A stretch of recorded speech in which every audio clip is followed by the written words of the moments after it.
what was bodybuilding like back when I was a teenager, centuries ago. Listen and find out.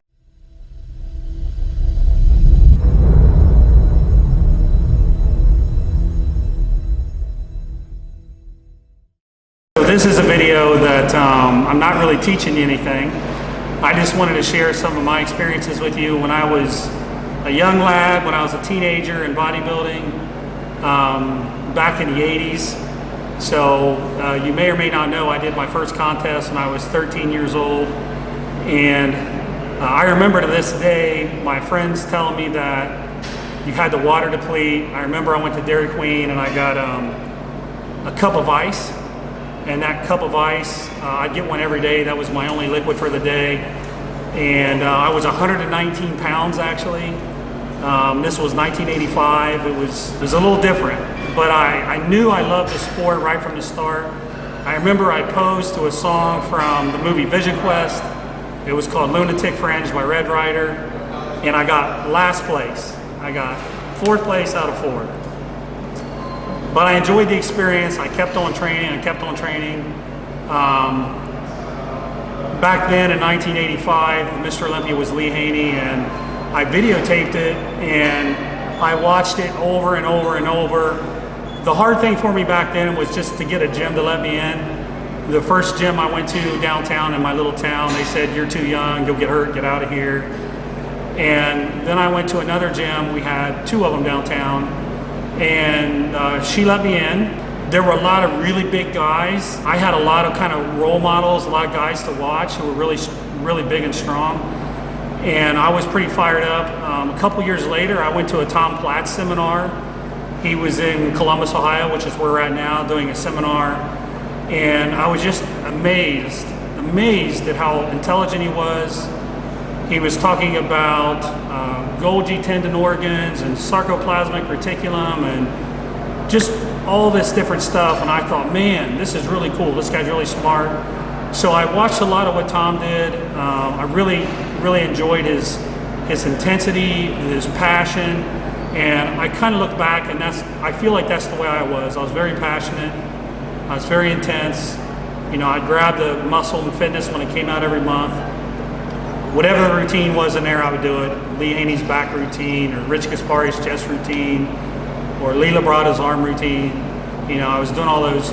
So I kept training, and in college, I was very poor, so my diets were very basic. A lot of canned tuna, a lot of potatoes, a lot of coffee. Actually was winning contests when I was in college, just on that very brutal diet. And I continued to just really enjoy the sport. I remember going to the Teenage Mr. Cincinnati, and this was something I always remember too. It's in kind of a tough section, kind of a rough neighborhood. So at this school, it's called Taft High School.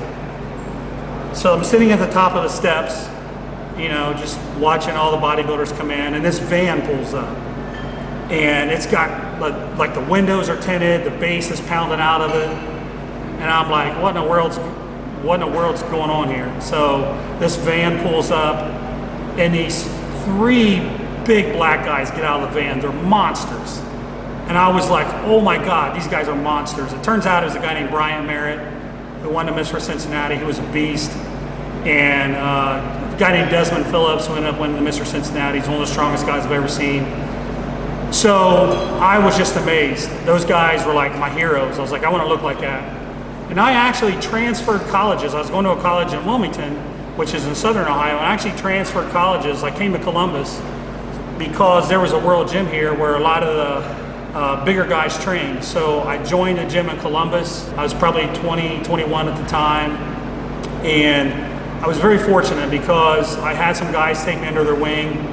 One guy was Mark O'Hara, another guy was Nick Bowman, a couple big brothers that, you know, kind of taught me the ropes. They had me powerlifting, they had me training very heavy, very intense.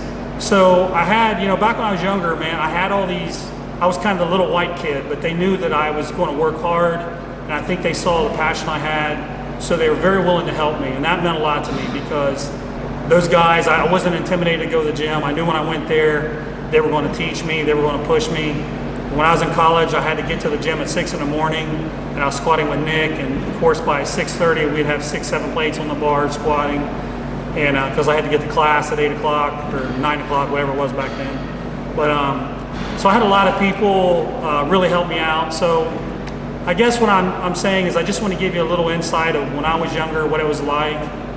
And I'll probably do some more videos like this, going through different periods of my life. I think it's important if you're a young guy or gal and you're watching this, find some people who are good mentors, learn from them, and at the end of the day, you know, what matters is how hard you're working. You want to be working smart, obviously, but I think sometimes people just forget the basis of all of this.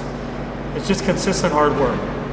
So that's it for today. Thanks for listening. I appreciate it, and we'll see you next time.